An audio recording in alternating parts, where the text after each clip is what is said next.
खऱ्या अर्थानं या सर्व टीमना केलं, म्हणून हे यशाला गौसनी घातले. सरांचं सांगायचं झालं तर या त्रिकोणाप्रमाणे आम्ही काम केलं आणि त्रिकोणाप्रमाणेच आम्ही सुद्धा यापुढेही काम करत राहू.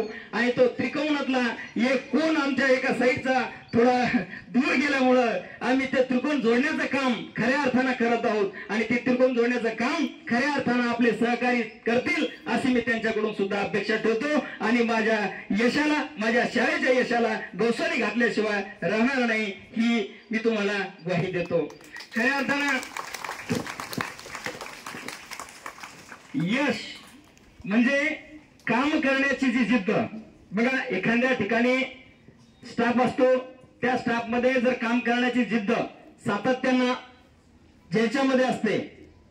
आता सर मी सांगितलेलं काम किंवा मी सांगितलेलं वर्क किंवा शाळेचं इतरही काम की ह्या व्यक्तीने असं झालं नाही की कधी सांगितलं आणि ते काम झालं नाही.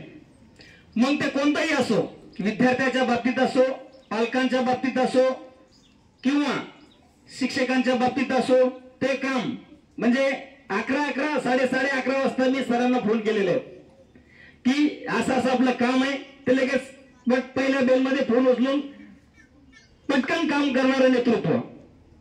म्हणजे सगळ्यात मोठा फायदा काय होतो बघा, जे काम आपण ज्याच वेळी केलं, जे काम आपण त्यावेळी केलं तर पाठीमागे वळून पाहण्याची गरज आपल्याला पडत नाही. आणि पुढे चालत असताना आपल्या पुढे संकट भरपूर आहेत, आपल्या पुढे प्रश्न भरपूर आहेत. मग त्या प्रश्नाला उत्तर जर आपण ताबडतोब दिलं तर तो प्रश्न तिथं मिटून जातो आणि आपण जर पुढे गेलो तर पुढचा प्रश्न त्या ठिकाणी उभा राहतो. मग प्रश्नांचा भडीमार होतो आणि मागचा प्रश्न काय होता हे आपण विसरून जातो. म्हणून जीवनामध्ये ज्या वेळेस प्रश्न पडेल त्या वेळेस त्या प्रश्नाचं उत्तर पटकन देऊन टाकायचं आणि पुढे जायचं. म्हणजे आपल्याला पाठीमागचं काय हे शोधायचं नाही, हे यश आपल्याला शोधायचं नाही. म्हणून सरांनी त्या पद्धतीनं काम केलं आणि त्या पद्धतीनं काम करत राहिल्यामुळं कुठेतरी त्यांना एक या ठिकाणी जिल्हा परिषद सहशिक्षकपदी त्यांची नियुक्ती झाली. आणि या सहशिक्षकपदी नियुक्ती न राहता यापुढील ते भविष्यात गेल्या 4 ते 5 वर्षामध्ये सर आम्हाला तुम्हाला शिक्षण विस्तार अधिकारी, केंद्र प्रमुख आणि शिक्षण अधिकारी लेवल आम्हाला तुमच्यामध्ये पाहायची आणि तुमच्यामध्ये आम्ही पाहत आहोत. हे करून तुम्हाला दाखवायचं आणि ते शिक्षणाधिकारी किंवा विस्तार अधिकारी म्हणून सुद्धा आपण सरांकडे पाहतो आणि ते होऊन त्या अंतर्गत ते परीक्षा देतील आणि ते होऊन दाखवतील अशी मी सरांकडून सुद्धा एक अपेक्षा बाळगतो. आणि बघा, माणसाच्या जीवनामध्ये चढ उतार फार येत असतात आणि त्या चढ उताराला आपल्याला सामोरं जायचं असतं. अशा या त्रिकोणी प्रमाणे काम करणारं नेतृत्व, फक्त बोलायचा कालावधी 5 मिनिटं आहे, त्याच्यामुळं या त्रिकोणाप्रमाणे काम करणारे आम्ही सर्वजण बघा, आयुष्यामध्ये सुख दुःख या गोष्टी येत असतात. कधी आयुष्याचं पान कोरं असतं तर कधी आयुष्याचं पान भरलेलं असतं, कधी आयुष्याचं पान कोरं असतं तर कधी भरलेलं असतं. अशा या आयुष्याच्या पटलावरती मागे वळून जर पाहण्याची वेळ आली तर या ठिकाणी मी फक्त 3-4 ओळी तुम्हाला सांगतो. मित्र कोण शत्रू कोण, मित्र कोण शत्रू कोण फरक साधा कळला नाही.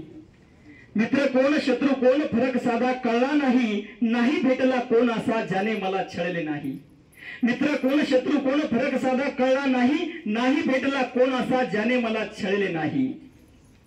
सुगंध सारा वाटीत गेलो, सुगंध सारा वाटीत गेलो, सुगंध सारा वाटीत गेलो, मी कधीच दरवळलो नाही.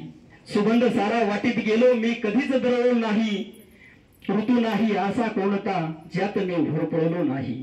ऋतू नाही असा कोणता ज्यात मी होरपळलो नाही. सामोरा गेलो संकटांना त्यांना धावून पळालो नाही. सामोरा गेलो संकटांना त्यांना पाहून पळालो नाही. सामना केला वादळांशी त्यांना पाहून वळलो नाही. सामना केला वादळांशी त्यांना पाहून वळलो नाही. दुःख आले जीवनी तरी हळहळलो नाही. दुःख आले जीवनी तरी हळहळलो नाही. सुख आले जीवनी तरी कधीच हुरळलो नाही. कधी ना सोडली कास सत्याची, कधी ना सोडली कास सत्याची, खोट्यात कधीच गुदमरलो नाही, कधी ना सोडली कास सत्याची, खोट्यात कधीच गुदमरलो नाही. असं नेतृत्व सन्मान श्री उफाड सरांचं आणि उपान सरांसाठी या 4 लाईन होत्या. त्यामुळे सरांच्या भावी आयुष्यासाठी या मी पुन्हा एकदा शुभेच्छा देतो. आणि एक आपल्या सर्वात लांब गेलेले एक आपल्यातून ज्येष्ठ शिक्षक, त्यांच्या भावी आयुष्यासाठी शुभेच्छा. धन्यवाद. जय हिंद.